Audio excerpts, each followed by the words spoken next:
This original song was created by the Trump resistance movement. We are the resistance. We are the resistance.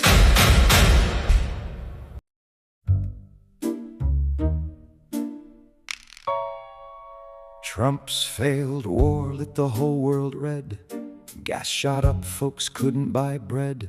Food prices climbed like a rocket to Mars. Farmers were fuming in pickup trucks and bars. The tariffs burned through the working class towns. Even die-hard loyalists started coming down. And every TV appearance made it harder to hide the strange wandering speeches and the anger inside. The base got nervous, donors got cold. Republicans whispered, this man's out of control. Behind closed doors with curtains drawn tight, a plan took shape in the dead of night. It was the plot that's not so secret. Everybody knew, but nobody'd speak it.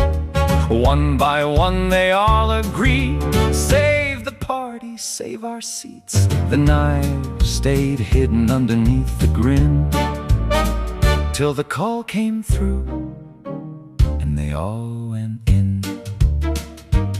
J.D. Vance called Marco Rubio first, said if this keeps up we're politically cursed. Join me now and I'll make you VP. No ugly primary in 2028, you see. Rubio paused, then he finally grinned. Thought about the power and the long game win. Vice president now, then maybe next in line. I'll only be 63 in 2039. They shook on the deal without shaking a hand. Two ambitious men with a carefully written plan. Vance gets the oval, Rubio the crown, and Trump gets quietly taken down. It was the plot that's not so secret. Everybody knew, but nobody'd speak it. A ladder built from loyalty climbed with smiling treachery. The cameras flashed while the back rooms spun, and every man there knew what had to be done. Then they approached John Thune and Mike Johnson. Very confidential, very low-tone conversations. No signatures there, no fingerprints shown, just careful nods over secured phones. Johnson said, well, the House can survive.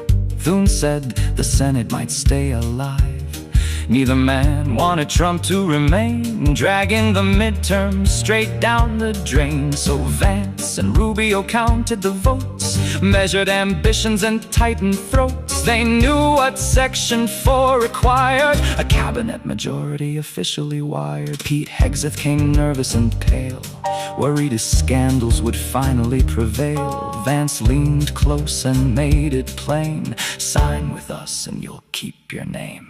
Todd Blanche wanted something more, not just defending Trump in war after war. Permanent Attorney General, Vance declared, and suddenly Blanche was fully prepared. Now the numbers finally clicked in place, enough heavy hitters for a constitutional case. Vice President plus cabinet names, that's all it took to change the game. Section 4 in black and white, typed and signed in the middle of the night. The president is unable to discharge the powers and duties now grown too large. To the president pro tempore, to the speaker's office door, the letters flew like loaded guns, and by the dawn the deed was done. Trump was down in Mar-a-Lago then, raging at the TV again and again. The conference call came sharp at noon, and the silence in the room spelled doom. Vance spoke first in a measured tone, Mr. President, your authority's gone.